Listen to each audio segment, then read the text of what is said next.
खेती के काम हमनी के कर तनी स धान बोले बानी स 64-44 त गाँव में चर्चा के विषय भइल बा जे इ लोग धान बोअत हातना सुखाड़ में का फायदा होई।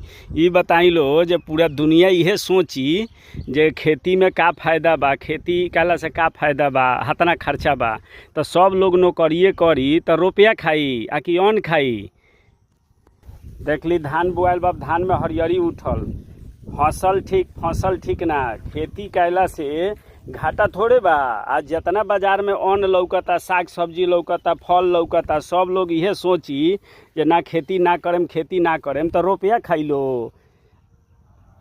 सब लोग साहेबे बनी तो साहेब नाश्ता करिलो, साहेबे खाना खाइलो, साहेबे रात में अन्न के जगह पर रुपया खाइलो। बड़ा दुख होला। लोग खेती के चर्चा करला जे खेती में फायदा नहीं खे। बताई इतना धूप में पानी पटा के लेव लगा के बोनी सो बिना रिक्स के कौन चीज बा। हवा में हवाई जहाज उड़त ओमे रिक्स नहीं खे, ओजा गारंटी बा। खेती कइल जाई, खेती तो जुआ ह। देश में सबसे ज़्यादा कोई करेजा पर पत्थर रखेला वह किसान।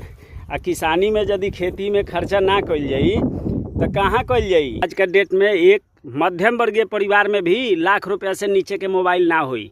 लेकिन पूछी कि साहेब सब्जी बोले बनी इतना ना, हम लोग खेती नहीं करते हैं। बताई जे लाल बहादुर शास्त्री जी नारा लगौले रही जय किसान जय जवान जय किसान। वो गलती थोड़े रहे। करे के पड़ी खेती, ना कइल जाई तो का खाइल जाई। रुपया ना नु खाइल जाई। रुपया दिन प्रतिदिन रुपया कमाए पर सब लोग जोड़ देता। खेती लोग कहता जे खेती में फायदा नहीं खे। बाजार में आज सब कुछ खेतीये से आवता। बशर्ते हमनी के लगे, हमनी के देहात में सबसे ज़्यादा यदि परेशान कइले बा तो घोरपरास, नीलगाय, सुअर और बंदर। अन्न तैयार होई तो गणेशो जी आके खेत में तो गिरहस्थ हलो, गिरहस्थ के लगे सब कोई के हिस्सा बा। उ खइबे करी, उ ना खाई खेती करे आई, चिड़ई खेती करे आई। रिक्स तो लेही के पड़ी, सब जगह रिक्स बा, कहाँ रिक्स नहीं खे। हमनी के गार्जियन पोसले बा लो तो यही हमनी के पोसाइल बनी सो।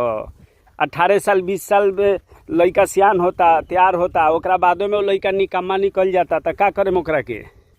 गाँव जवार में जानते नहीं सबसे बड़ा का रोग बा। रोग